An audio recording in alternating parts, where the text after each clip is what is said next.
Coming up next on the Jeff Crilley Show, he is a Las Vegas legend. He's a Hall of Fame speaker. He's my friend. He's a philanthropist.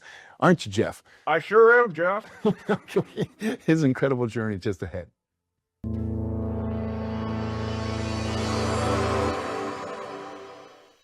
Many are predicting that the worst is yet to come, which is unfortunate, said one person here.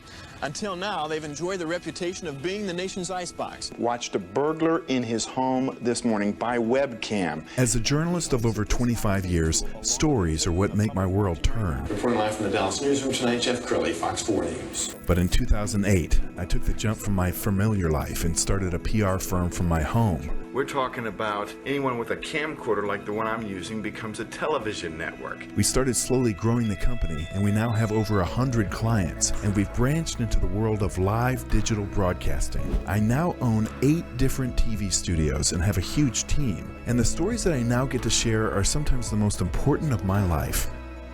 Life has a funny way of coming around full circle. This is the Jeff Crilley Show. I can't think of a tougher business than being a Las Vegas headliner, because think about that. I mean, you have all these like famous people who, the Wayne Newtons of the world, the Siegfried and Roys, and then you have the person trying to make it. And so Jeff Civillico is in the studio. He's a Hall of Fame speaker, a national headliner for Las Vegas, and he's a philanthropist. Thanks for coming on the show. Absolutely. Thrilled to be here. And those chairs are heavier than they look. Ow. I hope it was worth it. If you break the desk, we're insured. Great, you bought it. There we go. So Jeff, why don't we start at the beginning, because you started entertaining when you were how old?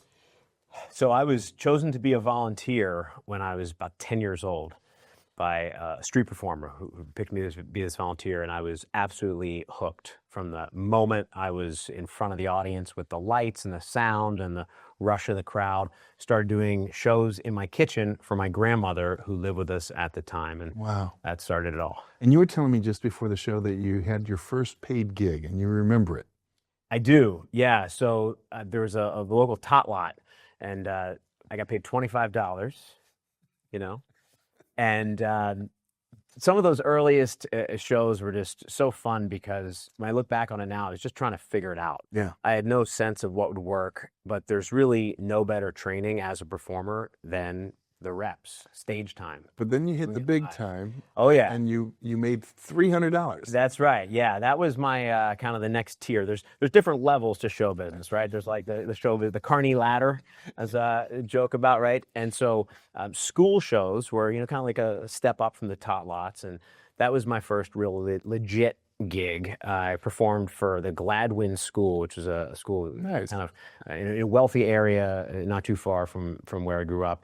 And they paid me $300, and I was just over the moon. I thought I was absolutely loaded. I was coming home. I made it rain. When I walked in the door, I made. All right, tell the story. You came home and you said, Pop. Yeah. So I was the sidekick with this other juggler who kind of lived in the area.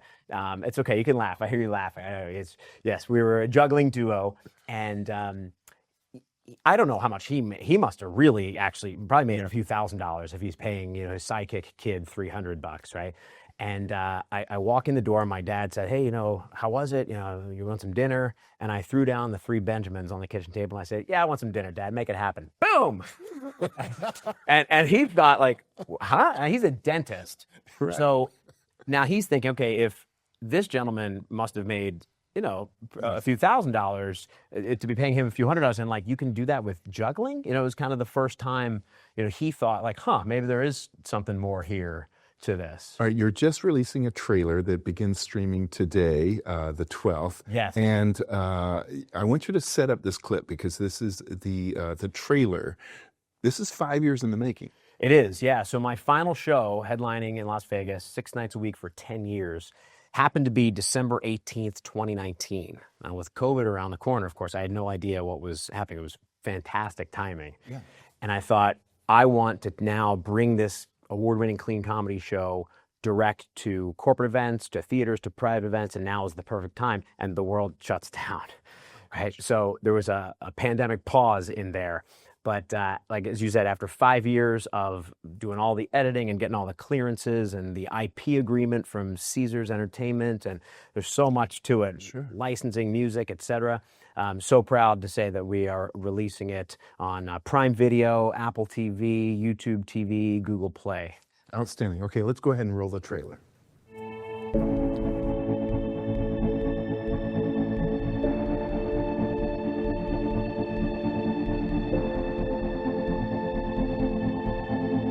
Anybody coming into Vegas needs to come see the show. It had me on edge the whole time. Never laughed so hard in my entire life. It was amazing. He was crazy. By far the best. Definitely didn't stop laughing. He's so funny. I'm not here just to say it on video, but it was phenomenal. His energy doesn't drop down even for a second. Best shows in Vegas are when the audience is part of it. That's my dad. Tons of fun. I'd come back again. I want to watch it again. The juggle is real. It's the best family show on this trip. Absolutely loved it. Energy, excitement, all balled into one exciting package called Civillico. Loved it. It's good family fun, and when you leave the show, you're just happy. It really was one of those shows that people would come and make it part of their visit. I think it means a lot to him that he accomplished his goal in Vegas. There was a set path to getting where you needed to be. Basically, he's a successful entertainer without a path.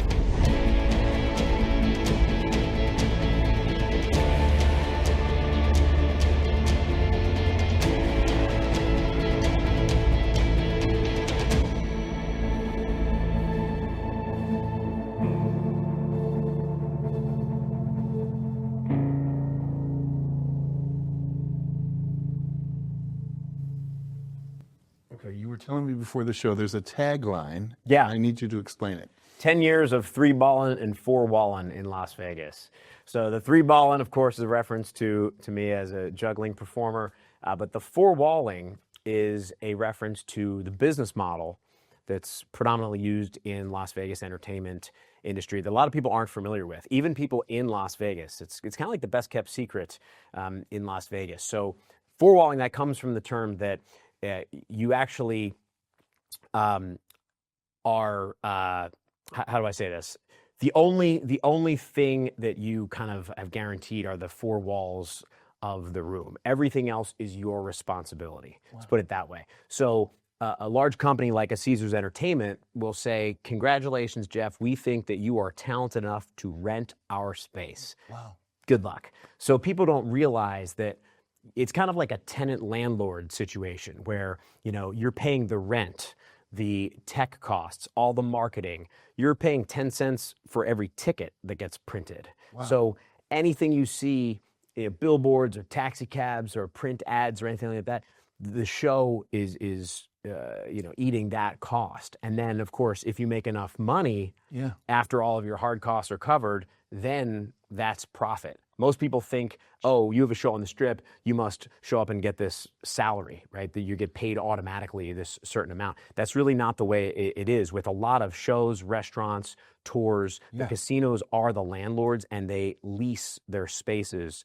to all of these different entities who are renting them. Wow. Well, you were telling me that you were kind of a self-promoter, so you would work the Strip. Yeah. You would make friends with concierges and yeah. Tell us that part of the journey. So I was the producer as well as the performer, which is a lot because you're marketing and promoting the show all day, and then you actually have to do the show, and the audience is only judging you based on the show. Yes. They're not aware that you've worked 10 hours before that, working Google Ads and Yelp deals and, talking to Vegas.com, and you've visited a call center and you've been on the morning show and you've just hosted a charity luncheon and all these things to promote your show. Wow. They're only judging you based on, the 75 minutes that they see. So in other words, you got to bring your A game to the show, of course, yes, as well as to all the marketing. So it's kind of like the restaurant business where you might have a phenomenal 3 or 4 days, but then you have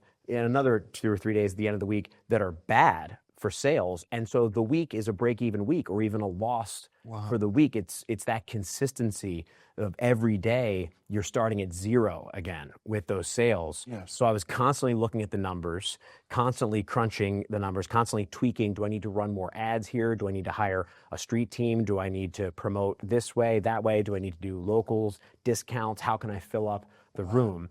Because the other thing is there has to be enough people there to create energy to have a fun show. Yes. So if you walk into a 500-seat theater and there's 6 people there, the 6 people who are there are thinking like, right, did we pick the right show to go to? Like, what is it? Where is everybody? And what happens if there's bad weather?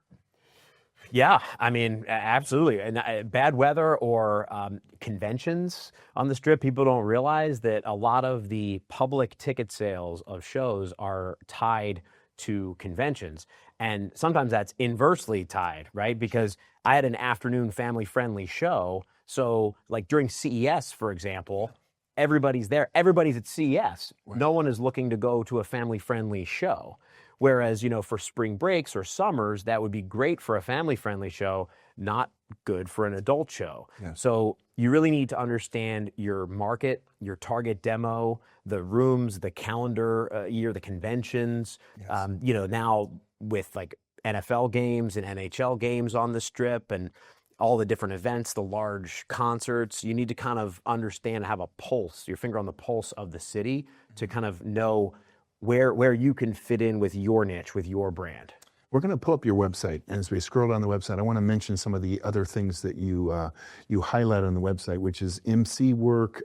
You're doing a lot of keynote speaking in the corporate world. Yes. Using entertainment as a way to grab your audience. I do. Talk about those pieces of your business. Yeah, absolutely. So I have a clean comedy show. So the first kind of foray into the corporate market was people would hire me because they wanted Las Vegas quality, but they wanted it to be clean, right? So from there, I would host and work in the entertainment, let's say into an award show where I'm peppering in the entertainment throughout, but I'm also hosting. So then I'm hosting these conferences and I'm seeing all of these keynote speakers. And I'm realizing that I have a lane here too. There's an opportunity because oftentimes I'm there for a 2-3 day event. Yes. And some of the speakers can be a little dry. Some of them may be internal and they're not professional. And I realize that my story works really well as kind of an entry point to connect with an audience. And so I've started doing more and more talks and absolutely love it because, again, the entertainment really is it's just a medium to connect with the audience. Laughter is so disarming. It brings people together. They connect with not just myself as a speaker, but they connect with each other. Yes. You know, when they're enjoying a shared experience and laughing, and they have an open state of mind to receive not just information from me, but for the entire conference. Yes. And so I love being an opening keynote speaker because I kind of supercharge the room with some energy, good energy, but also I break down a lot of those walls so that then people continue to have these conversations in the hallways at social events, and they're just more receptive and open to the whole conference experience. Jeff has several sizzle reels. I pulled your entertainment sizzle reel. Let's go ahead and roll that.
You guys gonna give him a standing ovation if we get number 4 here?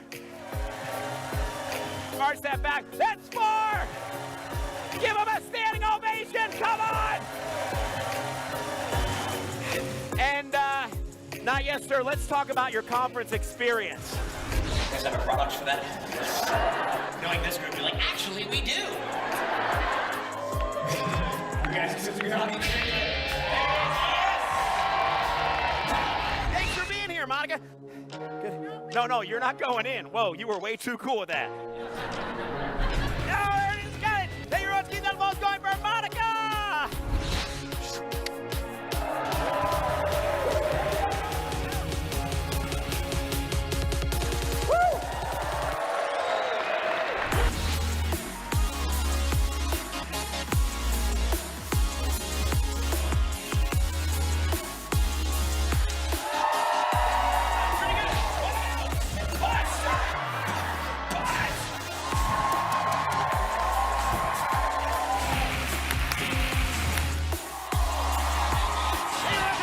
Thank you very much. Thank you very much. Thank you so much for having me. Have a great night. Enjoy the rest of your convention. Or just what is that like when everybody's laughing and you just you know you have them? It's the best feeling. Yeah, it really is. It never gets old. I love that natural high. I have kind of an adrenaline junkie. Yeah, I love skydiving and bungee jumping and everything, but there's nothing better than just that rush of being in front of a live audience that I experienced back in the day as a kid and still love it. I know one of your passions is giving back. So let's talk about philanthropy. Yeah. So I feel like a lot of entertainers, they reach a certain point and then they adopt a charity or a cause. And, that's all well and good. Everybody has their own path. It's not my story. When people kind of assume that Win-Win, my nonprofit, they assume it's a recent development. But in reality, I was a charity performer first. So this is really woven into the fabric of who I am.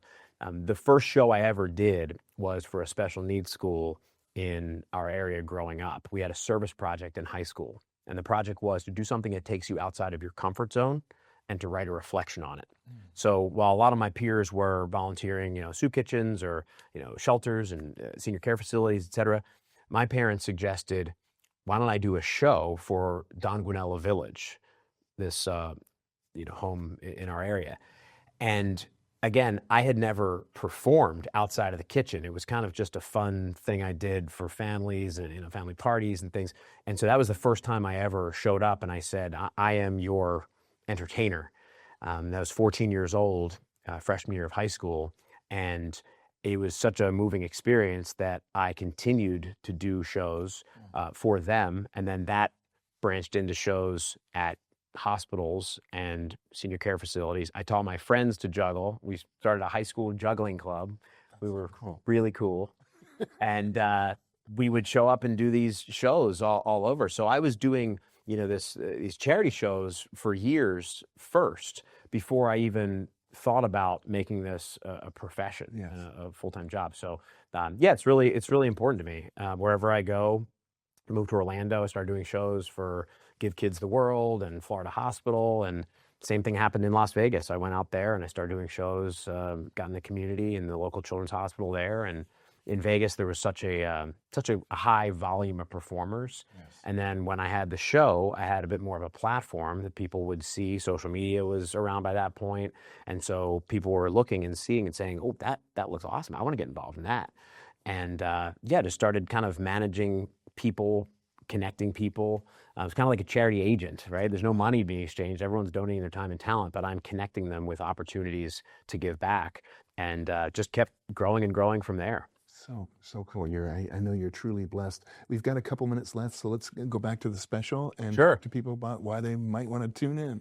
Yeah, well, I think it's unique in the sense that, yes, it's a clean, family-friendly show. It's all ages show. There's juggling, balancing, stunts, a lot of audience volunteers. We were talking a little bit before about some of the fun moments, right? It's all improv-based. You never know what's going to happen. And so I think just from a pure entertainment standpoint, people are going to enjoy it. And it's something you can watch together with the family. It's 55 minutes. It's a great night. Right? Why did you decide to go the clean route? It wasn't even really a conscious choice. Like I made, now you look back on, 40s and say, what was that decision? It's like, that's not how it works, right? It's just how you, that just, to me, I didn't really have any interest in kind of like blue Yeah. humor. I mean, I was a kid doing shows Yes. in my kitchen, and it just kind of grew from there. So I was always performing for all ages, working at theme parks and cruise ships and corporate events and things like that was my path up. My path up wasn't through stand up or in comedy clubs or where I'm around a lot of that. So again, it just wasn't my path. I have some corporate clients who are like, well, make sure you keep it clean. I'm like, oh, okay. Like, I don't think I could be dirty on stage in my show. It just like, that's not my, Love that. It's not my vibe. I bet you've gotten a lot of compliments over the years. Yeah. For that decision. Oh, thank you. Yeah. Absolutely. Yeah. All right. Any final thoughts? Yeah. Just, there's the entertainment side of the special, but there's also the entrepreneurial side. And it really is a kind of a feel-good story of this hustle and heart of what it takes to actually produce a show in Las Vegas, which I think people don't really understand. And I think it's kind of an alluring topic. Oh, Vegas, like, how does that work? And so there's some conversations in there that are pretty tough, right? And kind of vulnerable in there. Talking about spending years sleeping in my dressing room, right? Trying to make this happen, and all the different people that help you along your way. From parents. I was fortunate to have extremely supportive parents, to various people that believe in you and the show and kind of give you that strength to keep going and to push through. Outstanding. You've been an amazing guest. We're going to have you back shortly. Let's go ahead and end with the website, which is jeffcivillico.com. The great Jeff Civillico. Thanks for coming on the show. Thanks, Jeff. Pleasure. You bet. That's it for now. We'll see you next time.